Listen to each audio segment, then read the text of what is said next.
BPSC की प्रारंभिक परीक्षा की तैयारी को लेकर 17वीं बीपीएससी प्रारंभिक परीक्षा की घोषणा हो चुकी है और इस संदर्भ में आपकी तैयारी कैसी है उसका संपूर्ण मूल्यांकन हमारी क्लास का मुख्य उद्देश्य है और इसे एक कदम विजय पथ की ओर हमने नामांकित किया है। आप सबके अध्ययन और आप सबके द्वारा अब तक जो कुछ भी प्रिपरेशन किए गए हैं उसके संदर्भ में उसके सापेक्ष महासंग्राम है। लोक सेवा आयोग की जो परीक्षाएं होती है वो आज की डेट में महासंग्राम से कम नहीं है और इस महासंग्राम में विजेता वही होता है जो संपूर्ण हथियारों के साथ और अपनी रणनीति के साथ इस महासंग्राम में योद्धा बनकर उभरता है। आपका जो हथियार है वह आपके पास उपलब्ध कंटेंट है और आपकी सही रणनीति ही वास्तव में आपको विजय की ओर ले जाती है। तो महासंग्राम के इस प्रथम एपिसोड में हम इस बात का आकलन करने वाले हैं कि विजेता बनने के लिए आप सब कितने तैयार हैं। तो आइए आप अपनी तैयारी की परख कीजिए, परखिए अपनी तैयारी को। इस संदर्भ में प्रश्न हमारी ओर से यहाँ पूछे जाएंगे, उत्तर आप सबको प्रस्तुत करना है और इसी वजह से इसका कंटेंट ही हमने रखा है परखिए अपनी तैयारी को, टेस्ट योर प्रिपरेशन।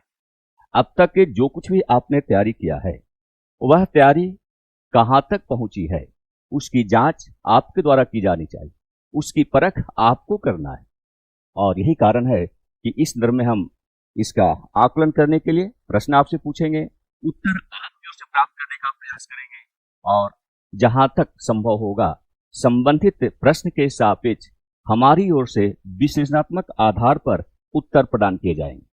तो आइए तैयार हो जाइए। सबसे प्रश्न जो आज का है बिहार स्पेशल को लेकर है। कल भी हमने चर्चा किया था आपसे और हमने कहा था कि बिहार को लेकर सामान्य जानकारी के संदर्भ में आपकी तैयारी बड़ी अच्छी होनी चाहिए। कारण क्या है कि बीपीएससी का जो सिलेबस है उस सिलेबस का एक बड़ा हिस्सा, सामान्य अध्ययन के अंतर्गत एक बड़ा हिस्सा बिहार को लेकर है। बिहार से संबंधित विशिष्ट जानकारी आपके पास होनी चाहिए। तो बिहार को लेकर जो भी विशिष्ट जानकारी की तैयारी आपने एकत्रित किया है, उसका आपने अध्ययन किया है, अपने प्रिपरेशन का हिस्सा बनाया है, हम उसकी जांच यहाँ पर करने वाले हैं, उसकी परख करने वाले हैं और संबंधित प्रश्नों का सही उत्तर विश्लेषण के आधार पर हमारी ओर से प्रस्तुत किया जाएगा। तो आज का जो प्रश्न है वो आपके सामने स्पष्ट हो रहा है, दृष्टिगोचर हो रहा है। बिहार का नामकरण का मुख्य आधार क्या है? ये इसके लिए 3 कंटेंट्स आपको दिए गए हैं। फिर से समझिएगा, बिहार का नामकरण का मुख्य आधार क्या है, यानी बिहार का जो नाम बिहार पड़ा है उसके पीछे की अवधारणा क्या है, बिहार को बिहार क्यों कहा जाता है, इसको लेकर बीपीएससी द्वारा आमतौर पर प्रश्न पूछे जाते हैं।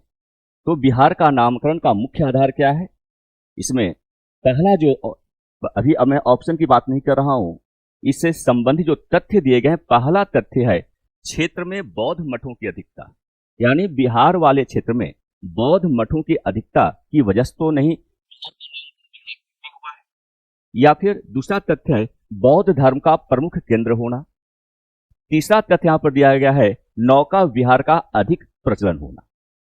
क्या वास्तव में बिहार के नामकरण के पीछे इन तथ्यों में से कोई तथ्य या एक से अधिक तथ्य या सारे के सारे तथ्य जवाबदेह हैं? इसी बात का हम यहां पर आकलन कर रहे हैं। तो बिहार का नामकरण का मुख्य आधार क्या है? क्षेत्र में बौद्ध मठों की अधिकता, बौद्ध धर्म का प्रमुख केंद्र होना, नौका विहार का अधिक प्रचलन। अब इन्हीं तथ्यों के आधार पर आपको दिए गए विकल्पों में से सही उत्तर की परख करनी है।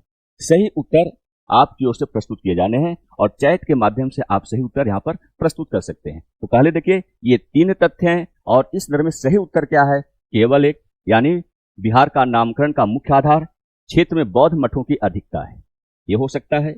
दूसरा जो है केवल 2, यानी बौद्ध धर्म का प्रमुख केंद्र का होना, उसी को आधार बनाकर बिहार का नामकरण बिहार के रूप में किया गया है।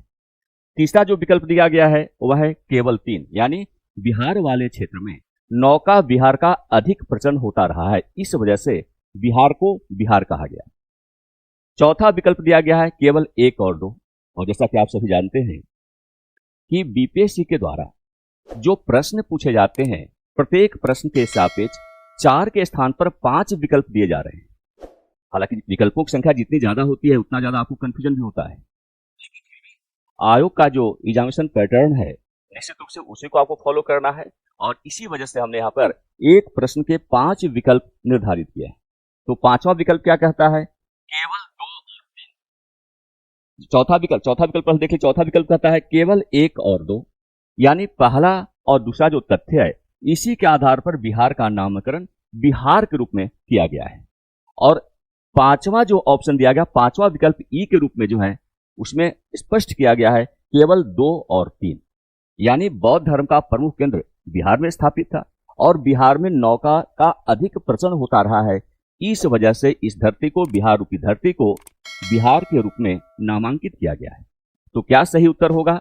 इस संदर्भ में आप सब अपना उत्तर प्रस्तुत कर सकते हैं। अब इसी को जो है, क्योंकि ये बाइलिंगुअल क्लास आपकी है और यही कारण है कि हम यहाँ पर जो क्वेश्चन सिलेक्ट किया है उसे हिंदी और अंग्रेजी दोनों ही प्रारूपों में आपके समक्ष अवेलेबल है। अब यहाँ देखिए, what is the main basis for naming of Bihar? There are 3 facts. One is there are many Buddhist monasteries in the region, being a major centre of Buddhism, boating becoming more common. तो ये 3 तथ्य हैं। There are 3 facts about the nomenclature of Bihar. अब ये जो facts हैं, इन facts में से कोई एक सही है या एक से अधिक सही है या सब सही है या हो सकता है कोई सही नहीं हो। अब इसको लेकर the answer is right. A option कहता है only 1, B only 2, C only 3, E D only 1 and 2, E only 2 and 3। अब यहां पर इसको आधार बनाकर आपको उत्तर देने हैं। तो यहां आप चैट के माध्यम से उत्तर हम तक प्रस्तुत कर सकते हैं और जो भी उत्तर होगा आप उत्तर दे सकते हैं। इस उत्तर को समझने के लिए देखिए हमने इस प्रारूप का प्रयोग किया है। अगर ये पिक्चर आपके ध्यान में होगा तो ऐसे प्रश्न का सहज रूप में आप उत्तर देने में सक्षम हो सकते हैं, सहजता पूर्वक आप उत्तर दे सकते हैं। क्या बौद्ध भिक्षुओं के मठ या रहने के स्थान को विहार कहा जाता था? यहां धार्मिक शिक्षा दी जाती थी। जो विहार हुआ करते थे वो वास्तव में बौद्ध मठ हुआ करते थे और इसी बौद्ध मठ को विहार की संज्ञा दी जाती थी। दूसरी क्या विशेषता थी कि इन बौद्ध मठों में यानी इन विहारों में धार्मिक शिक्षा दी जाती थी, बौद्ध धर्म की शिक्षा दी जाती थी और इसे मूल रूप से बरसात के मौसम में बौद्ध भिक्षुओं को आश्रय देने के लिए बनाया गया था। अगर ये कंटेंट आपके पास अवेलेबल है, इसे अगर आपने अध्ययन में शामिल किया है, तो ऐसे प्रश्न का उत्तर बहुत ही खूबसूरती के साथ, बेहद ही आसानी के साथ आप देने में सक्षम हो सकते हैं। अब ये कंटेंट अगर आपके पास है तो आपका उत्तर क्या सही होगा? अब यहां पर प्रश्न को एक बार फिर से देखिए। बिहार का नामकरण का मुख्य आधार क्या है? ये प्रश्न था आपका। इस संदर्भ में क्षेत्र में बौद्ध मठों की अधिकता, निश्चित रूप से बौद्ध मठों की बहुत अधिकता रही है बिहार वाले क्षेत्र में, और बौद्ध धर्म का प्रमुख केंद्र होना। विहारों की स्थापना की गई थी और उन विहारों में धार्मिक शिक्षा का आयोजन किया जाता था और इन्हीं मठों में बरसात के समय बौद्ध भिक्षुओं को ठहरने का स्थान प्रदान किया जाता था। तो ये आधार है। अब इस आधार पर देखें, यहाँ पर नौका विहार का कहीं कोई प्रश्न वाली बात नहीं आती। तो इस आधार पर इस प्रश्न का उत्तर क्या होगा? 1 और 2 अगर ऑप्शन में कहीं पर दिया गया है तो वह वाला ऑप्शन आपका सही उत्तर के रूप में जाना जाएगा। तो यहाँ पर देखिए, केवल 1 नहीं सही है, केवल 2 भी सही नहीं है, केवल 3 का जो विकल्प है वो भी सही नहीं है, और यहाँ पर डी ये कहता है 1 और 2, यानी ये वाला यहाँ पर ये और ये 2 आपको सही विकल्प मिल रहे हैं, इसलिए इसका उत्तर डी सही होगा। अब यहां पर डी उत्तर पर आपको निशान लगाने हैं, तो उत्तर आपका डी सही हो गया। ठीक इसी प्रकार जो है हम आगे बढ़ते हैं, अगला क्वेश्चन की ओर देखने का प्रयास करते हैं कि हमारा अगला क्वेश्चन क्या है। तो कोशिश कीजिएगा ऐसे फिगर को आप ध्यान में रखते हैं तो निश्चित रूप से आप सही सही उत्तर देने में सक्षम बन सकते हैं। एक और प्रश्न यहां पर आपके सामने प्रस्तुत है। अपनी स्थापना से पूर्व बिहार किस प्रेसिडेंसी का हिस्सा था? बहुत कॉमन क्वेश्चन है। होता क्या है कि क्वेश्चन भले ही कॉमन होता है, जब आप उत्तर दे रहे होते हैं बड़ा कंफ्यूजन होता है। इसलिए हमारा प्रयास है कि आप सही सही उत्तर देने में सक्षम बन सके, और इसके लिए अगर आप कंटेंट को केवल अध्ययन में शामिल करते हैं तो शायद वहां पर थोड़ी समस्या हो सकती है, थोड़ा कंफ्यूजन जो है वो बढ़ा हुआ हो सकता है। लेकिन यदि आप उसे फिगर के माध्यम से, डायग्राम के माध्यम से, पिक्चर के माध्यम से थोड़ा अलग हटकर तैयारी करते हैं, या उसे आप व्यवहारिक रूप से अध्ययन करते हैं, तो ऐसे प्रश्नों का उत्तर देना बहुत ही आसान हो सकता है। और वहां पर अगर बीपीएससी के द्वारा जब परीक्षा का आयोजन किया जाएगा और एग्जामिनेशन हॉल में आप बैठे होंगे, अगर सपोज दैट इसी प्रकार का कोई प्रश्न पूछ लिया गया, या ठीक इसी पर यही प्रश्न पूछ लिया गया, उत्तर देने में किसी प्रकार का कोई कंफ्यूजन आपको नहीं होगा। तो देखिए, फिर से प्रश्न को मैं पढ़ रहा हूं। अपनी स्थापना से पूर्व बिहार किस प्रेसिडेंसी का हिस्सा था? 4 ऑप्शन दिए गए, 5 ऑप्शन दिए गए हैं। बंबई, मद्रास, बंगाल, असम और उपर्युक्त में से कोई नहीं। तो यहाँ पर अब हम समझने का प्रयास करें कि इसका उत्तर देने के लिए हमें क्या करना होगा। तो इसका थोड़ा सा अंग्रेजी प्रारूप आप समझ लीजिए। जो लोग इंग्लिश मीडियम में तैयारी कर रहे हैं उनके लिए भी जो है ये काफी उपयोगी है। बिफोर इट्स इस्टेब्लिशमेंट, यानी बिहार की स्थापना से पहले, Bihar was a part of which presidency? Bihar किस प्रेसिडेंसी का हिस्सा था, किस प्रेसिडेंसी का भाग था? अब यहाँ पर जो ऑप्शन दिए गए हैं, ए बॉम्बे, बी मद्रास, सी बंगाल, डी असम और ई नन ऑफ दीज। अब इसका उत्तर कैसे देंगे? निश्चित रूप से अगर आपने व्यापकता के साथ अध्ययन किया है और यहाँ पर तथ्य अगर आपके दिमाग में है तो आप सही से उत्तर दे देंगे, और नहीं तो भटकाव हो सकता है। अब जिस समय की बात की जा रही है, उस समय चूंकि ईस्ट इंडियाकालीन शासन व्यवस्था का संचालन भारत में हो रहा था। 1858 तक ईस्ट इंडिया कंपनी का शासन संपूर्ण भारतीय क्षेत्र पर था, और खासकर प्रेसिडेंसियों के माध्यम से इस प्रकार की शासन व्यवस्था का संचालन हो रहा था। उनमें सर्वाधिक प्रमुख प्रेसिडेंसी बंगाल प्रेसिडेंसी थी, और बंगाल प्रेसिडेंसी का जो विस्तार है, इसके तहत संपूर्ण बंगाल का क्षेत्र, बिहार का क्षेत्र, उड़ीसा का क्षेत्र, असम का क्षेत्र समाहित था। तो काफी विस्तार लिए हुए बंगाल प्रेसिडेंसी थी। अब आपको जवाब मिल गया होगा। यानी यहां पर अगर बंगाल प्रेसिडेंसी की बात आ रही है और आपके जो उत्तर संबंधी विकल्प दिए गए हैं उस विकल्प में बंगाल का नामकरण किया गया है, तो जाहिर सी बात है आपका उत्तर बंगाल प्रेसिडेंसी होना चाहिए। तो अब प्रश्न को पढ़कर आप समझ सकते हैं कि अपनी स्थापना से पूर्व बिहार किस प्रेसिडेंसी का हिस्सा था? बंबई प्रेसिडेंसी का हिस्सा था, या मद्रास प्रेसिडेंसी का हिस्सा था, या बंगाल प्रेसिडेंसी का हिस्सा था, या असम प्रेसिडेंसी का हिस्सा था, या उपरोक्त किसी का नहीं? तो यहां पर बंगाल प्रेसिडेंसी का हिस्सा रहा है बिहार प्रदेश। अब इसको आप मैप में भी देख सकते हैं। ये संपूर्ण मैप है, उस समय का मैप है जब भारत में प्रेसिडेंसियां कायम थी, और प्रेसिडेंसियों के रूप में अगर आप देखें तो ये संपूर्ण क्षेत्र जो है, ये वाला जो क्षेत्र आपको दिख रहा है, ये आपको बंगाल का क्षेत्र दिख रहा है। ये वाला क्षेत्र देखिए, ये क्षेत्र है इस तरीके से, ये आपको, और ये देखिए ये वाला क्षेत्र बंगाल का। एक ईस्ट बंगाल हो गया और एक वेस्ट बंगाल हो गया। तो ये ईस्ट वाला क्षेत्र था, ये वेस्ट वाला क्षेत्र था। अब इसी के अंदर जो है आप बिहार को देख सकते हैं। ये देखिए, यहां से अगर आप चलते हैं तो ये क्षेत्र यहां पर देखिए, ये पटना का क्षेत्र है। यदि इसे हम थोड़ा सा और क्लियर करें आपको, तो यहां पर देखिए ये क्षेत्र जो है, ये संपूर्ण क्षेत्र अगर आप यहां से यहां तक देखें तो ये आपका बिहार वाला क्षेत्र रहा है, और ये आज का झारखंड का क्षेत्र है। तो इस प्रकार अगर आप मैप के माध्यम से अध्ययन कर रहे होते हैं तो निश्चित रूप से कभी भी उत्तर देने में किसी प्रकार का कोई कंफ्यूजन नहीं होगा। सही उत्तर देने में आप सक्षम बन सकते हैं।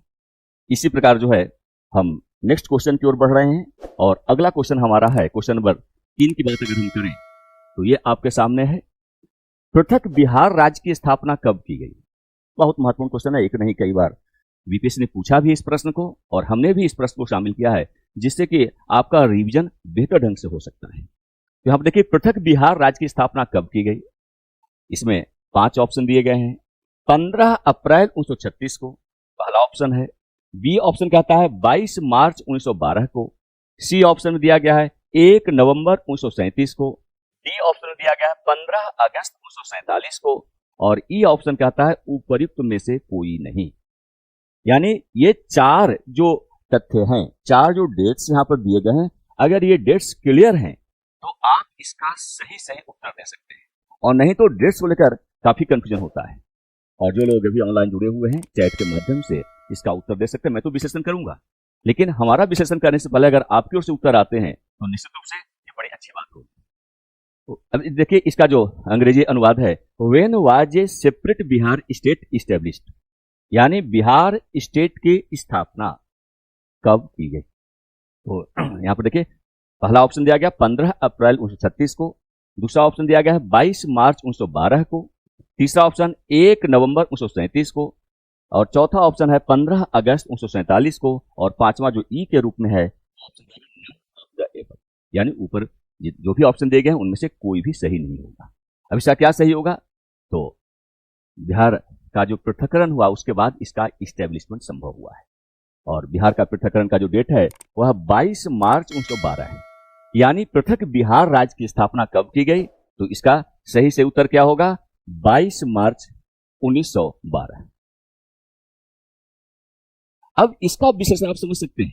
इसके विश्लेषण की ओर हम कदम बढ़ाएं तो आप इसका विश्लेषण इस रूप में समझिए। हालांकि इससे रिलेटेड और भी प्रश्न है, हम उन प्रश्नों पर भी विचार करेंगे। अभी 22 मार्च, जैसा कि मैं अभी आपसे चर्चा कर रहा था, 22 मार्च 1912 को बिहार और उड़ीसा को बंगाल, बिहार, उड़ीसा और असम अधिनियम 1912 के द्वारा बंगाल प्रेसिडेंसी से पृथक कर दिया गया था। एक एक्ट लाया गया था 1912 में, बंगाल, बिहार, उड़ीसा और असम एक्ट 1912। उसी को आधार बनाकर बिहार को पृथक रूप से बंगाल से पृथक्करण किया गया, बंगाल से उसे अलग किया गया। और जब बिहार बंगाल प्रेसिडेंसी से बाहर हुआ तब इसका स्वतंत्र अस्तित्व एक स्वतंत्र क्षेत्र के रूप में, या आप कह सकते हैं कि बिहार की स्थापना जो है इसी अधिनियम की देन है। तो इस प्रकार 22 मार्च 1912 को बिहार राज्य की स्थापना की गई। ये यहां पर ध्यान रखिएगा, 22 मार्च 1912 एक्ट है, एक्ट का डेट है, और इसी एक्ट जो पारित किया गया गवर्नमेंट ऑफ इंडिया, उस समय जो आप ब्रिटिश गवर्नमेंट यहां पर काम कर रही थी, तो उसके माध्यम से जो एक्ट लाया गया 1912 का जो एक्ट है उसके आधार पर बिहार की स्थापना का मार्ग प्रशस्त हुआ है। अब इसको लेकर जो है एक दूसरा प्रश्न भी देखिए, निम्नलिखित में से किस तिथि को बिहार दिवस, बिहार डे या फाउंडेशन डे ऑफ बिहार मनाया जाता है? अब इसको लेकर एक नहीं कई बार प्रश्न पूछा गया आप सबसे, इसका सही उत्तर क्या होगा? तो इसके लिए आपको जो 5 ऑप्शंस दिए गए हैं, आप 5 में से एक ऑप्शन को सिलेक्ट कर उत्तर दे सकते हैं, और चैट के माध्यम से आपका उत्तर यहां पर आना भी चाहिए। तो निम्नलिखित में किस तिथि को बिहार दिवस मनाया जाता है? इसके लिए ऑप्शन है ए 18 जनवरी, बी 12 मार्च, सी 22 मार्च, डी 22 अगस्त और ई 1 नवंबर। पूरी तरह से फैक्चुअल है, कंटेंट मैं पीछे बता चुका हूं। इसका उत्तर क्या हुआ?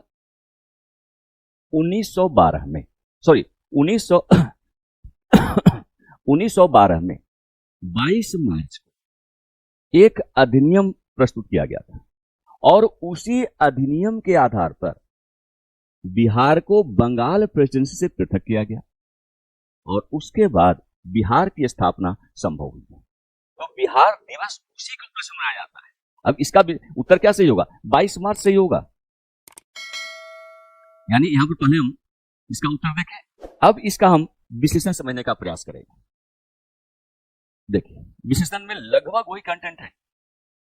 22 मार्च 1912 को बिहार और उड़ीसा को बंगाल, बिहार और उड़ीसा और असम अधिनियम 1912 के द्वारा बंगाल प्रेसिडेंसी से पृथक कर दिया गया, और इस प्रकार 22 मार्च 1912 को बिहार राज्य की स्थापना की गई। अतः प्रत्येक वर्ष 22 मार्च को बिहार दिवस के रूप में मनाया जाता है। अगर इतना कंटेंट आपके पास उपलब्ध है, इतने कंटेंट का आपने अध्ययन किया है, तो ऐसे प्रश्नों का सही से उत्तर आप दे सकते हैं। कंटेंट एक होता है, लेकिन प्रश्न पूछने के तरीके अलग अलग होते हैं। एक ही कंटेंट से कई प्रश्न बनते हैं, कई प्रकार से प्रश्न पूछे जा सकते हैं, और आप अगर कंटेंट को सही तरीके से समझ लेते हैं तो सही से उत्तर देने में सक्षम बन सकते हैं। और हमारा प्रैक्टिस कराने के पीछे का मकसद यही है कि आप ऐसे कंटेंट पर ध्यान दें जो आपकी तैयारी को बेहतर बना सकती है। अब यहां पर देखिए, अगला क्वेश्चन देखिएगा, क्वेश्चन नंबर 5 उसी से रिलेटेड है। एक कंटेंट और कितने तरीके से आपको हेल्प कर रहा है प्रश्न का उत्तर देने को लेकर, यानी एक कंटेंट को आधार बनाकर कितने प्रकार के प्रश्न पूछे जा सकते हैं, उसी का उदाहरण यहां पर आपके लिए है। क्वेश्चन नंबर 5, प्रत्येक वर्ष 22 मार्च को बिहार दिवस मनाने का मुख्य कारण क्या है? अब प्रश्न की भाषा बदली हुई है, कारण पूछा जा रहा है आपसे कि 22 मार्च को बिहार दिवस क्यों मनाया जाता है, 22 मार्च को ही बिहार दिवस क्यों मनाया जाता है, तो वह कौन सा कारण है जिसके आधार पर 22 मार्च को बिहार दिवस का आयोजन किया जाता है। तो एक नहीं, इसको अनेक तरीके से समझा जा सकता है। अब 22 मार्च को बिहार दिवस क्यों मनाया जाता है, इसके लिए यहां पर 5 ऑप्शन आपको उपलब्ध करवाए गए हैं। पहला ऑप्शन है 22 मार्च 1973 को संयुक्त प्रांत से बिहार को पृथक कर दिया गया था। दूसरा ऑप्शन है बी, 12वीं शताब्दी में मुस्लिम शासकों द्वारा इस तिथि को बिहार का नामकरण किया गया था। सी कहता है इस तिथि को 1912 में बिहार को बंगाल प्रेसिडेंसी से पृथक कर दिया गया था। डी में कहा गया है 1956 में राज्य पुनर्गठन आयोग ने बिहार को अलग प्रदेश के रूप में गठन की सिफारिश की थी।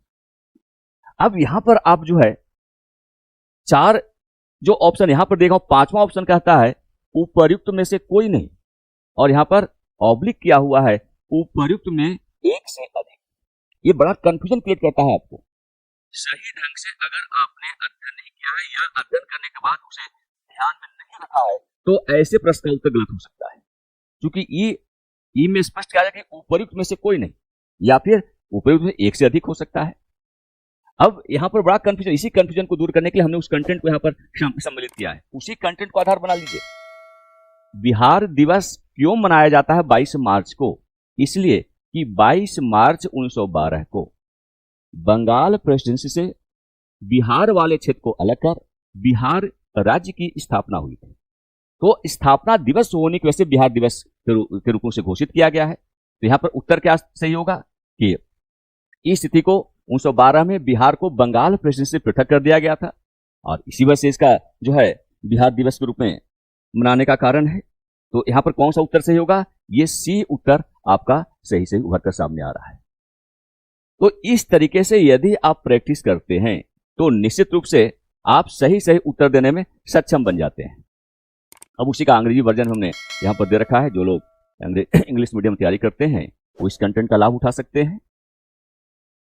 अगला प्रश्न देखिए। आप सभी जानते हैं कि बिहार की राजधानी जो है पटना है, और पटना का जो पूर्ववर्ती नाम है वो पाटलिपुत्र रहा है। तो इसी को लेकर हमने एक प्रश्न बनाया है आपसे, आपके लिए, कि बिहार की राजधानी पटना का प्राचीन नाम क्या है? ए पाटलिपुत्र, बी कहता है अजीमाबाद, सी कहता है पुष्पपुर, डी कहता है कुसुमपुर, और ई कहता है उपर्युक्त। बहुत महत्वपूर्ण प्रश्न है। अब बिहार की राजधानी जो पटना है उसका वास्तविक नाम क्या रहा है या पूर्ववर्ती नाम क्या रहा है? तो पूर्ववर्ती नाम पाटलिपुत्र सभी जानते हैं, लेकिन रियल में केवल पाटलिपुत्र ही नाम नहीं बल्कि उसका और भी कुछ नाम रहा है। कौन कौन से नाम रहे हैं? तो वास्तव में क्या है, इसका उत्तर क्या क्या सही होगा? पाटलिपुत्र सही होगा, बिल्कुल सही है पाटलिपुत्र। अजीमाबाद भी इसका नाम रहा है, पुष्पपुर भी इसका नाम मिलता है, कुसुमपुर भी इसे कहा जाता था। अगर ऑप्शन में उपयुक्त सभी का विकल्प दिया गया है तो वही विकल्प आपका सही उत्तर होगा। तो यहां पर क्या सही होगा?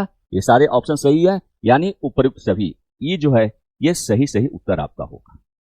तो ये कंफ्यूजन क्रिएट करता है। यहां पर अगर एक से अधिक नाम आपको ध्यान में है तो थोड़ा सा कॉमन सेंस में आप लगा सकते हैं।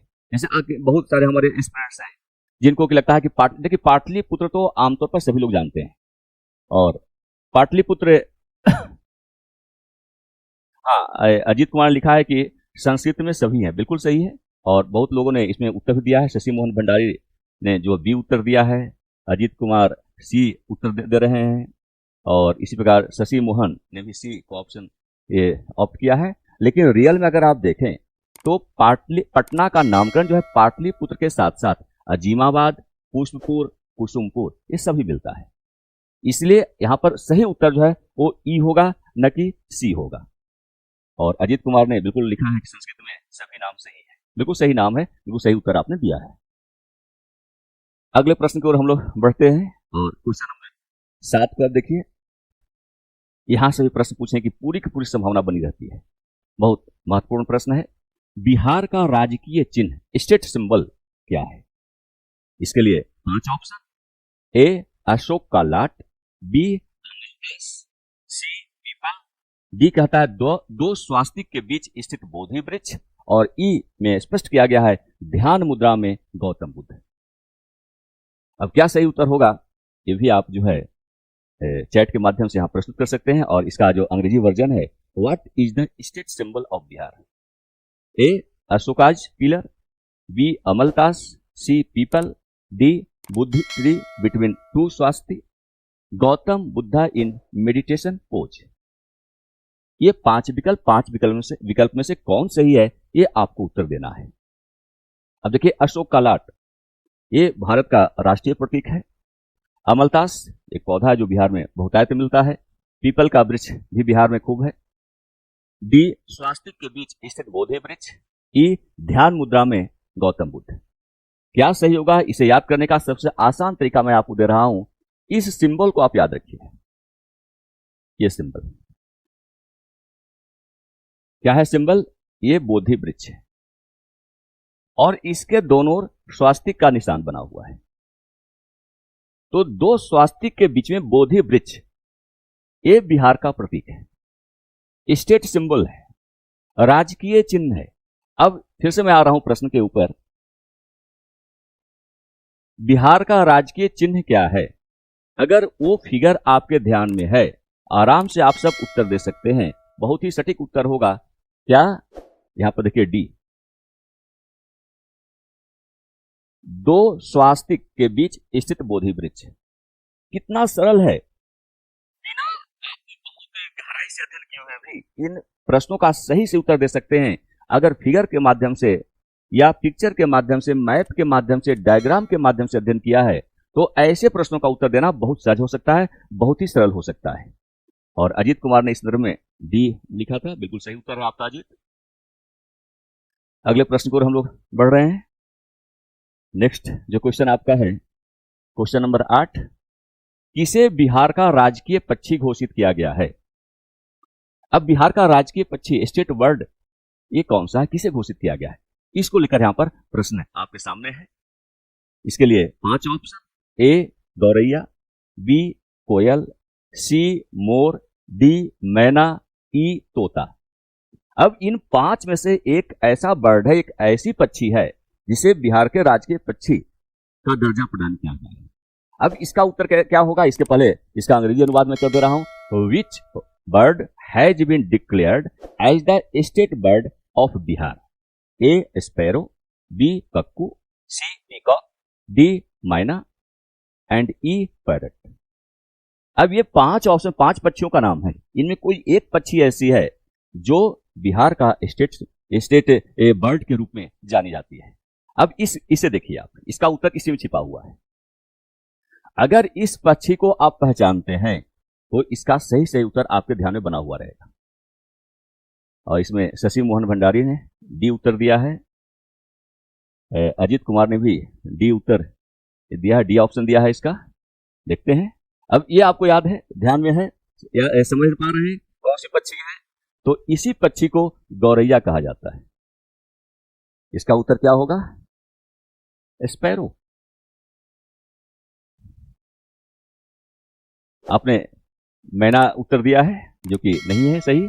ये गौरैया जो है, गौरैया एक पक्षी है, बिहार में बहुतायत में देखने को मिलती है। तो गौरैया पक्षी को, स्पैरो को जो है बिहार का स्टेट बर्ड या राजकीय पक्षी घोषित किया गया है।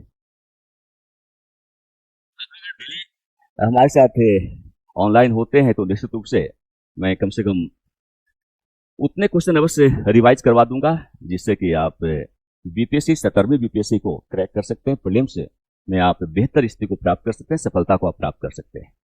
क्वेश्चन नंबर 9, बिहार का राजकीय पशु क्या है? स्टेट एनिमल के बारे में प्रश्न पूछा गया है। राजकीय पशु क्या है याद नहीं करना है, बिल्कुल आसानी से। आज के बाद आप गौरैया कभी नहीं भूलेंगे, क्योंकि पिक्चर के माध्यम से आपने गौरैया को यहां पर देखा है। ठीक उसी प्रकार इसका भी उत्तर आपको मैं देने का प्रयास कर रहा हूं। तो पहले प्रश्न समझिए, बिहार का राजकीय पशु स्टेट एनिमल क्या है? ए गाय, बी बैल, सी भैंसा, डी सांड और ई कहता है बारहसिंगा। अब स्टेट एनिमल की बात मैं कर रहा हूं। What is the state animal of Bihar? A cow, B bull, C buffalo, D bull and E deer. यहां पर बैल और सांड में बहुत थोड़ा सा अंतर होता है, उस पर चर्चा हम कभी करेंगे बाद में। अब इसका उत्तर देने के लिए क्या करना होगा?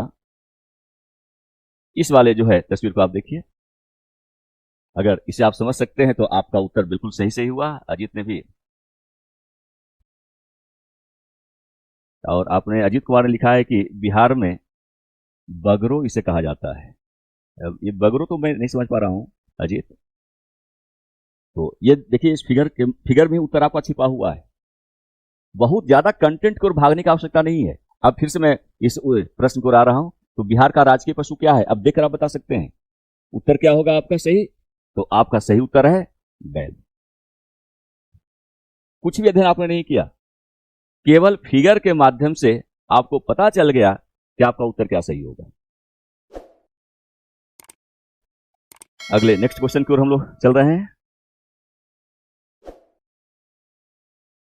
क्वेश्चन नंबर 10, किसे बिहार का राजकीय वृक्ष स्टेट ट्री का दर्जा प्राप्त है? बिहार का राजकीय वृक्ष कौन सा है? किस वृक्ष को राजकीय वृक्ष का दर्जा प्रदान किया गया है? यानी बिहार सरकार ने किस वृक्ष को स्टेट ट्री के रूप में घोषित किया है? यहां पर भी 5 ऑप्शन है: आम, लीची, बरगद, पीपल, पाकड़। ये 5 जो है which tree is considered as the state tree of Bihar?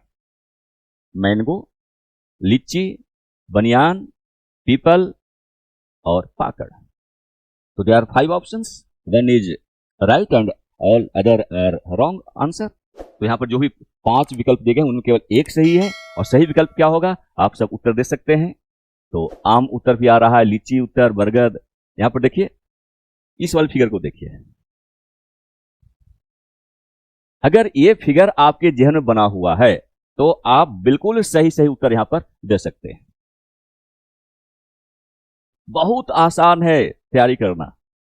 अगर आप बेहतर ढंग से प्रैक्टिस करते हैं, हमारे साथ प्रैक्टिस करते हैं, मैं नहीं समझता कि इस तरह का प्रश्न कभी पूछा जाएगा बीपीएससी के द्वारा तो आपका उत्तर कभी गलत हो सकता है। बिल्कुल सटीक उत्तर देने में आप सक्षम बन सकते हैं। यहां पर देखिए, यहां पर उत्तर आपको मिल गया होगा। तो फिर से मैं प्रश्न क्यों आ रहा हूं, मैंने कुछ नहीं किया आपको, लेकिन फिर भी आप उत्तर देने में सक्षम हो गए। और अजीत कुमार ने बिल्कुल सही लिखा है, पीपल। तो अब देखिए उत्तर क्या होगा, किसे बिहार का राजकीय वृक्ष का दर्जा प्राप्त है? क्या सही उत्तर होगा? तो यहां पर पीपल, ये आपका सही सही उत्तर है। आसान है तैयारी करना, आप लोग खुद ही महसूस कर सकते हैं। तो पर डे आप सब जुड़िए, और टाइम को लेकर अगर थोड़ी दिक्कत आ रही हो तो आप दिन का भी कोई टाइम निर्धारित कर सकते हैं। वोटिंग करवा दूंगा, जिसकी संख्या अगर दिन वालों की ज्यादा होगी तो निश्चित रूप से दिन में क्लास को ऑर्गेनाइज कर सकते हैं। फिलहाल अभी क्लास आपकी 7:30 पर एग्जैक्ट शुरू हो जाती है। कल थोड़ा सा टेक्निकल इशू हुआ था, इसलिए क्लास काफी हमने लेट शुरू किया था, और कल इंट्रोडक्टरी क्लास थी। हमें केवल प्रोग्राम दिखाना था आपको कि क्या क्या हम करने वाले आपके लिए हैं। यहाँ पर क्वेश्चन नंबर 10, ये इसका उत्तर सही हो गया। क्या सही उत्तर होगा? तो पीपल। क्वेश्चन नंबर 11, निम्नलिखित में से कौन बिहार का राजकीय पुष्प है? बिल्कुल जनरल क्वेश्चन में पूछ रहा हूं आपसे, और ऐसे प्रश्न पूछे जाने की पूरी संभावना होती है। क्वेश्चन नंबर 11, निम्नलिखित में से कौन बिहार का राजकीय पुष्प है, स्टेट फ्लावर? ऑप्शन में क्या क्या दिया गया है? कमल, सूरजमुखी, गेंदा, गुलाब, चमेली। ये 5 फूलों का नाम दिया गया है आपके सामने जो है, ये 5 फूलों का नाम है। एक सही उत्तर है, 4 गलत है। इसका अंग्रेजी अनुवाद में कर रहा हूं, which of the following is the state flower of Bihar? यानी स्टेट फ्लावर को लेकर प्रश्न यहां पर पूछा गया है। A lotus, B sunflower, C marigold, D rose, E jasmine. अब क्या सही उत्तर होगा इसको भी आप जो है यहां पर देख सकते हैं। अगर इस फ्लावर को आप समझ सकते हैं तो आप सही से उत्तर देने में सक्षम बन जाएंगे। अब अजीत कुमार ने कमल लिखा है, क्या सही उत्तर होगा? यह आपके सामने है। मैं अपनी ओर से कोई उत्तर नहीं दे रहा हूं, आप फिगर देखकर, डायग्राम देखकर, पिक्चर देखकर उत्तर कंफर्म कर सकते हैं। और अजीत कुमार ने अब लिखा है, बिल्कुल सही किया लिखा आपने, कि गेंदा जो है इसका सही उत्तर होगा। तो देखिए, निम्नलिखित में से कौन बिहार का राजकीय पुष्प है? स्टेट फ्लावर का दर्जा किसे दिया गया है? गेंदा को दिया गया है, यानी तो सही से उत्तर क्या होगा? गेंदा, यानी मैरीगोल्ड। ये आपका सही उत्तर है। फिर से मैं आगे की ओर बढ़ रहा हूं। Next question,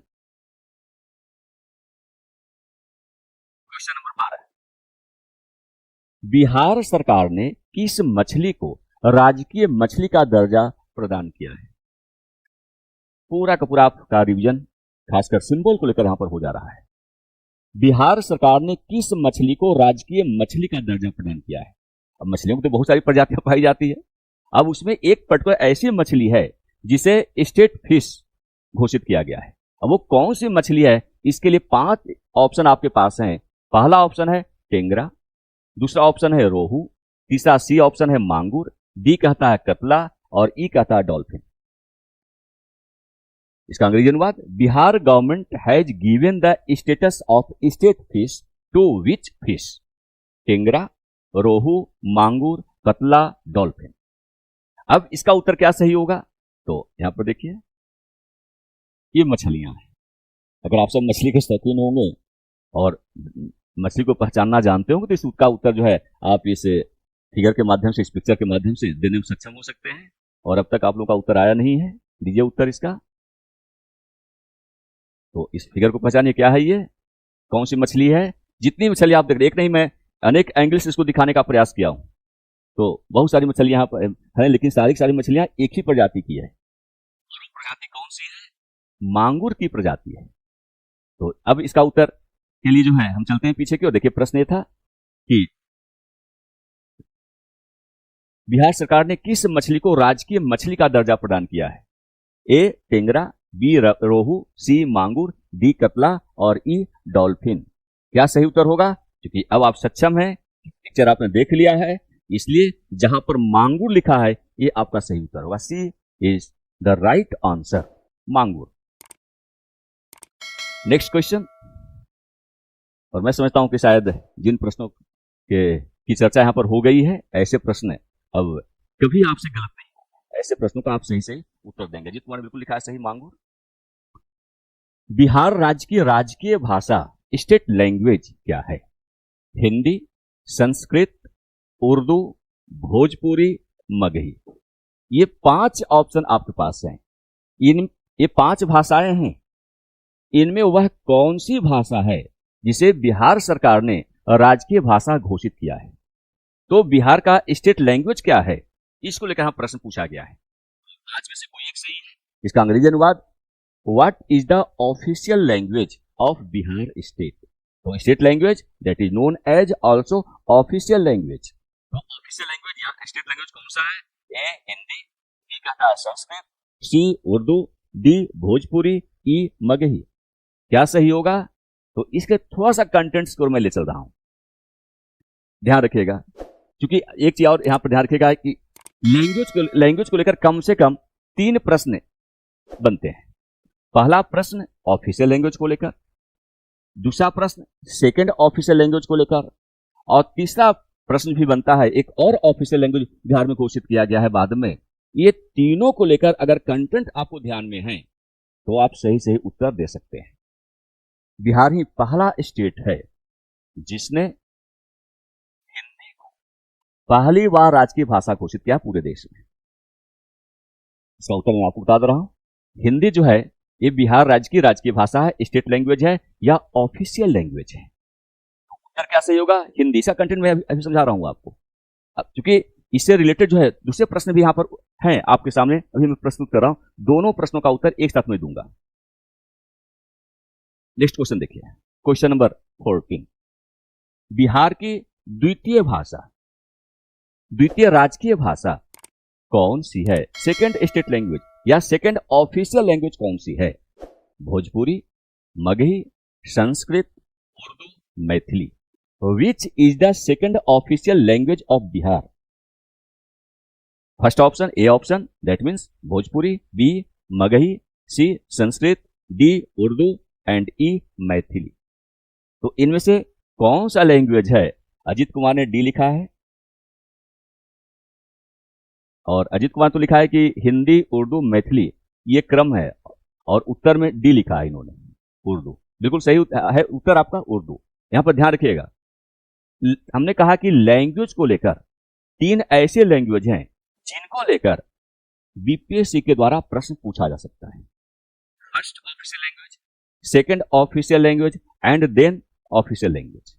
first official language जो प्राथमिकता के आधार पर स्वीकार किया गया, सबसे पहले स्वीकार किया गया था वो हिंदी को स्वीकार किया गया।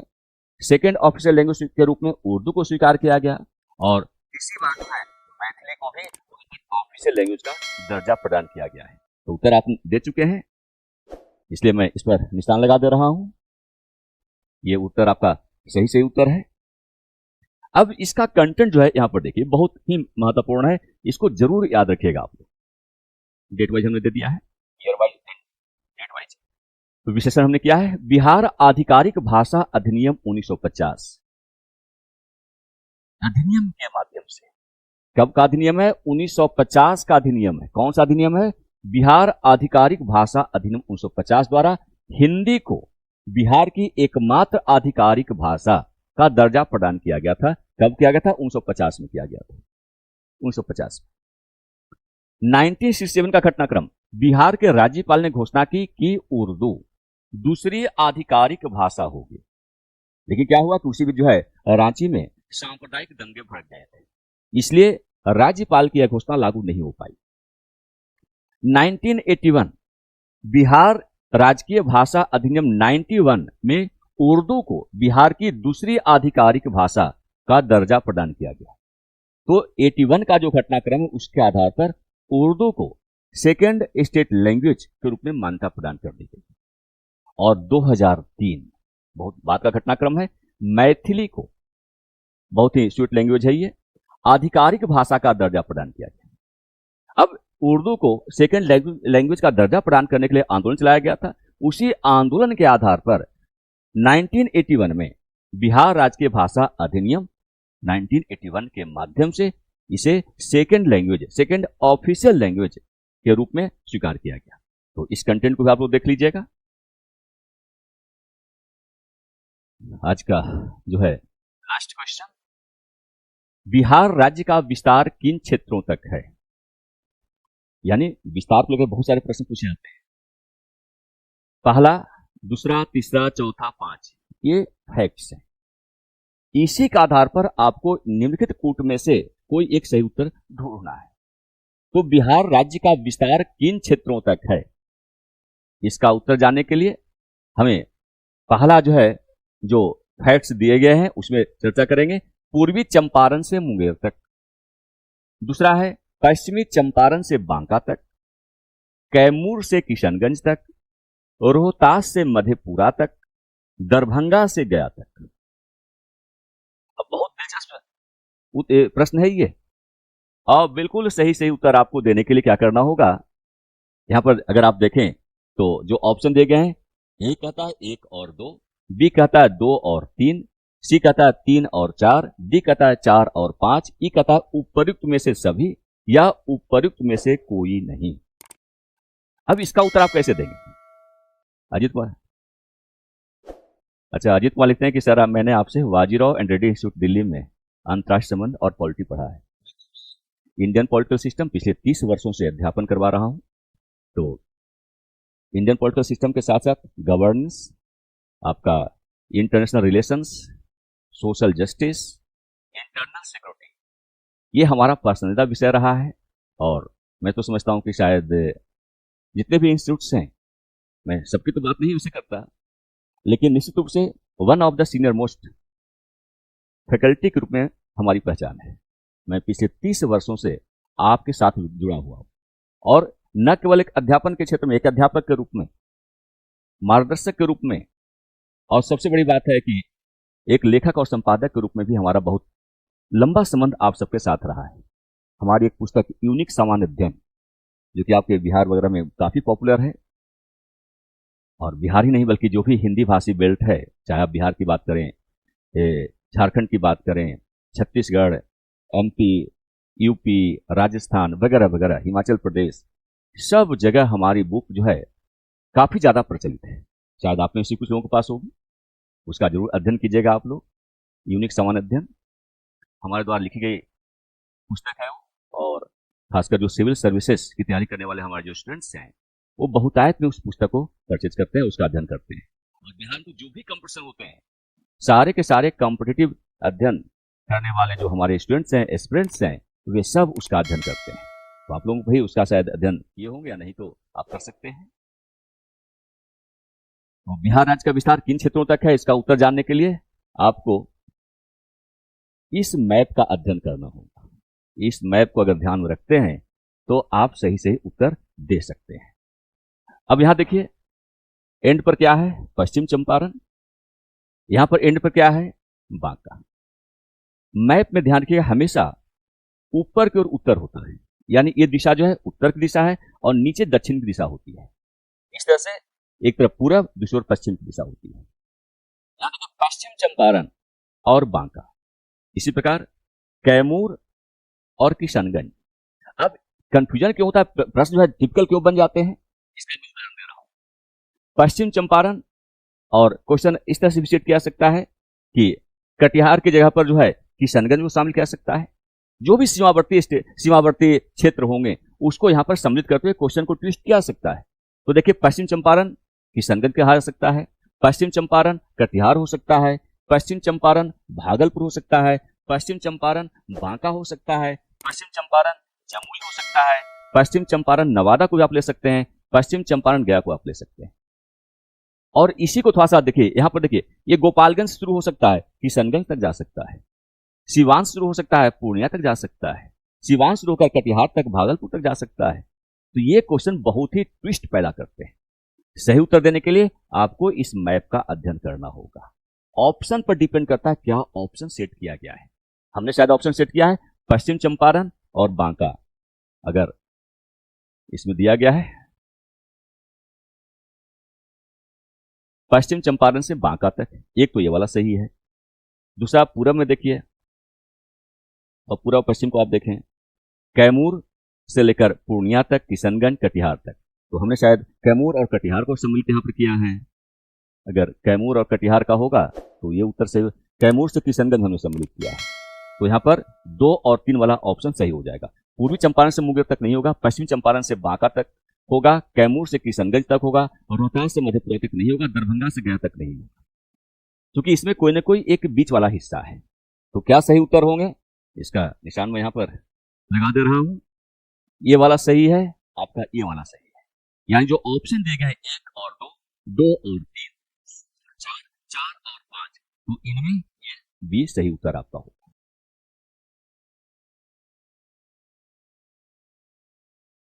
तो इस मैप के आधार पर आप सही सही उत्तर देने में सक्षम बन सकते हैं। तो आज की क्लास जो है काफी दिलचस्प क्लास रही है और आप सबने सही से उत्तर देने का प्रयास भी किया है। मैं आपको एक सलाह देना चाहता हूं, खासकर जब आप बीपीएससी तैयारी कर रहे हैं तो जाहिर सी बात है आपकी तैयारी बेहतर से बेहतर ढंग से होनी चाहिए। और यदि आप सही ढंग से प्रयास करते हैं, सही रणनीति के साथ आप तैयारी करते हैं, उस पर आप अमल करते हैं, तो निस्संदेह सफलता आपको प्राप्त होती है। अब इसके लिए करना क्या होगा, तो अध्ययन तो आपको करना ही करना होता है। टेक्स्ट मैटर का आप खूब अध्ययन कीजिए, लेकिन जब तक उसे आप प्रैक्टिस में शामिल नहीं कर लेते हैं तब तक रिजल्ट बेहतर ढंग से आपके नहीं आते। तो तैयारी तो देखिए सब लोग करते हैं, दिन रात आप मेहनत करते हैं, लेकिन मेहनत सही तरीके से होनी चाहिए, सही रणनीति के साथ होनी चाहिए, तभी आप रिजल्ट को अपने पक्ष में कर सकते हैं। तो हमारा एडवाइस है आप सबके लिए कि आप कंटेंट का अध्ययन खूब कीजिए, लेकिन उस कंटेंट के सापेक्ष जो प्रश्न बनते हैं उस पर भी जरूर फोकस कीजिएगा, उसे आप निरंतर प्रयास में सम्मिलित कीजिएगा, तभी आप सही सही उत्तर दे सकते हैं। नहीं तो सारी जानकारी होने के बावजूद आप नर्वस 90 के शिकार हो जाते हैं। आप एग्जामिनेशन हॉल में जाकर ये जो आपकी सिकनेस है इसकी वजह से आप सही उत्तर नहीं दे पाते, जबकि ऐसा नहीं, उत्तर आपको मालूम है, उत्तर सही मालूम होने के बावजूद कंफ्यूजन इतना ज्यादा आपके अंदर होता है, जिस वजह से सही उत्तर देते देते आप जाते हैं और घर पर लौटने के बाद फिर अफसोस के बाद कुछ नहीं रहता। इसलिए आप सब आइए, हमारे साथ जुड़िए, मैं निश्चित रूप से उतना प्रैक्टिस जरूर करवा दूंगा जिससे कि उत्तर गलत आपके नहीं होंगे। और पूरी की पूरी संभावना है कि यदि आप इस आधार पर तैयारी कर लेते हैं तो प्रीलिम्स क्वालिफाई करना आपके लिए बिल्कुल आसान हो सकता है। तो इन्हीं शब्दों के साथ आज क्लास को एंड कर रहा हूं। कल भी आपकी क्लास होगी, कल भी इसी पैटर्न पर हम आपको आगे के जो क्वेश्चंस बनते हैं उसे क्वेश्चंस को आपके सामने प्रस्तुत करेंगे।